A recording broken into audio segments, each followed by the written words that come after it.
फ्रीजमध्ये जेव्हा कोणतीच भाजी नसते तेव्हा आपण बटाट्याची भाजी बनवतो. पण नेहमी त्याच प्रकारची बटाट्याची भाजी खाऊन जर कंटाळा आला असेल तर हे बटाट्याचं भरीत नक्की करून पहा. बटाट्याचं भरीत बनवण्यासाठी मी इथे 2 उकडलेले बटाटे घेतले आहेत.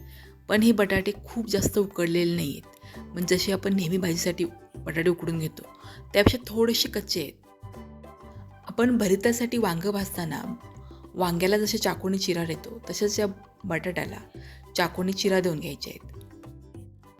बटाटा जर खूप जास्त शिजला असेल तर तो थोडा वेळ फ्रीजमध्ये ठेवायचा, म्हणजे तो कडक होईल आणि मग तो भाजून घ्यायचा.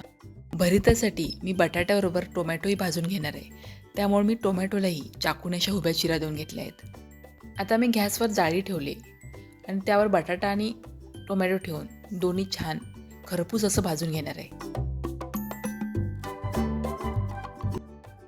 चिमट्याने सर्व बाजूनी परतून बटाटा आणि टोमॅटो छान भाजून घ्यायचं आहे. टोमॅटो जरा जास्त लवकर भाजला जातो, बटाटा भाजण्यासाठी थोडा वेळ लागतो.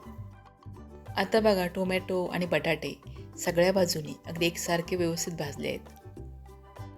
आता बटाटे आणि टोमॅटो थंड करून घ्यायचे आणि त्याचं जे करपलेलं साल आहे ते काढून टाकायचं. पण साल काढल्यानंतर ते पाण्याने धुवायचे नाहीत आणि त्याचा स्मोकी फ्लेवर निघून जाईल.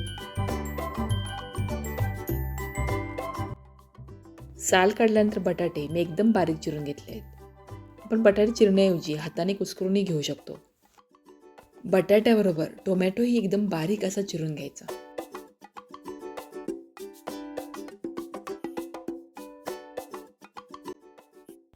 आता एका खोलगट भांड्यामध्ये आपण बारीक चिरून घेतलेला बटाटा आणि बारीक चिरून घेतलेला टोमॅटो एकत्र करायचा. आता यामध्ये आपल्याला बाकीचं साहित्य घालायचं आहे. त्यासाठी 1 वाटी बारीक चिरलेला कांदा, मूठभर बारीक चिरलेली कोथिंबीर आणि चवीनुसार मीठ घालायचं आणि हे सगळं साहित्य छान एकत्र मिसळून घ्यायचं. भरितासाठी कांद्याचं प्रमाण थोडं जास्त घ्यायचं, म्हणजे भरिताची चव खूप छान लागते. बटाटा आणि बाकी साहित्य आता अगदी व्यवस्थित मिसळलं गेले. आता यामध्ये आपण फोडणी घालू. फोडणीसाठी मी एका छोट्या कढईमध्ये तेल गरम करून घेतलं आणि त्यामध्ये छोटा 1 चमचा मोहरी, छोटा 1 चमचा जिरं, पाव चमचापेक्षा थोडंसं कमी हिंग आणि पाव चमचा हळद घातली. त्याबरोबरच हिरव्या मिरचीचा ठेचा घातला. हा ठेचा बनवण्यासाठी मी 3 हिरवी मिरची आणि 5 ते 6 लसूण पाकळ्या, थोडंसं आलं खलबत्त्यामध्ये ठेचून घेतलं होतं.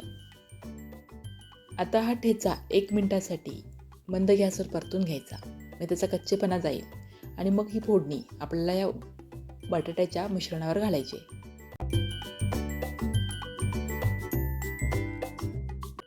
फोडणी घातल्यावर परत थोडीशी बारीक चिरलेली कोथिंबीर घालायची आणि आता ही फोडणी बटाट्याच्या मिश्रणामध्ये मिसळून घ्यायची.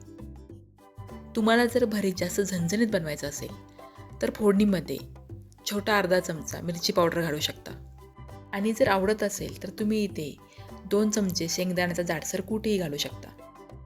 आता सगळ्या शेवटी यामध्ये अर्ध्या लिंबूचा रस घालायचा, म्हणजे भरीताची चव अजून वाढते. लिंबू रस भरितामध्ये छान मिसळून घेतला की आपलं बटाट्याचं भरीत तयार. कमीत कमी मसाले वापरून झटपट बनणारं हे बटाट्याचं भरीत तुम्हाला कसं वाटलं मला कमेंट करून नक्की सांगा. व्हिडिओ आवडला असेल तर लाईक आणि शेअर करा. चॅनलवर नवीन असाल तर सबस्क्राईब करा. धन्यवाद.